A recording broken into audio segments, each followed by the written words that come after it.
आज मी आणि निखिल फक्त वडापाव खाण्यासाठी इचलकरंजीला चाललो होतो. जाता जाता आम्हाला ऋतिक त्यांनी भेटली. त्यांनी काय कोल्हापूरला चालली होती सोडा, त्यात काही विषय नाही. मग आम्ही चौघजण एकत्रच गेलो. अर्ध्या तासामध्ये आम्ही वडापावच्या इथं पोहोचलो. तर भाऊने ह्योच बघा तो खासदार वडापाव, याच्यासाठीच आम्ही एवढं लांब आलो होतो. गेल्या गेल्या मस्तपैकी असं एक वडापाव घेतलो, वरनं असं सॉस टाकून घेतलो. गच्च मध्ये असं एक वडापाव खाऊन घेतलो. तिथनं भावानं मस्तपैकी पाण्याची बाटली घेतला, तिथनं असं पाणी पिऊन घेतलो. मस्तपैकी सगळ्यांनी 2-2 वडापाव खाल्ला. तिथनं असं स्ट्रिंग घेतलो, तिथनं गाडीवरच असं पिऊन घेतलो. तर ट्रकच्या मागे असं क्वालिटी वाक्य लिहिलं होतं. तिथनं मिरजेत आल्यानंतर आम्ही तिघजण सांगितलं सायरम कॉफी प्यायला गेलो. तर भाऊने तो कॉफी एक नंबरच मिळत्या. बाहेर गाडी पार्किंग मध्ये पार्क केलो, तिथनं आतमध्ये कॉफी प्यायला गेलो. तर इथं रोज संध्याकाळी कॉफी प्यायला गर्दी ढीग असत्या. म्हणला आज एकदा प्यायला लागते. तर असं राहुल्या इथं बसला होता, तर त्यानंच आज मला इथं कॉफी प्यायला बोललो होता. तर यांचा अँबियन्स पण एक नंबरच आहे.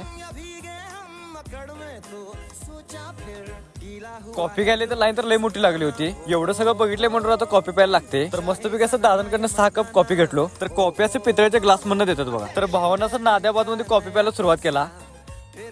तर ग्लास मध्ये कॉफी असं लई गरम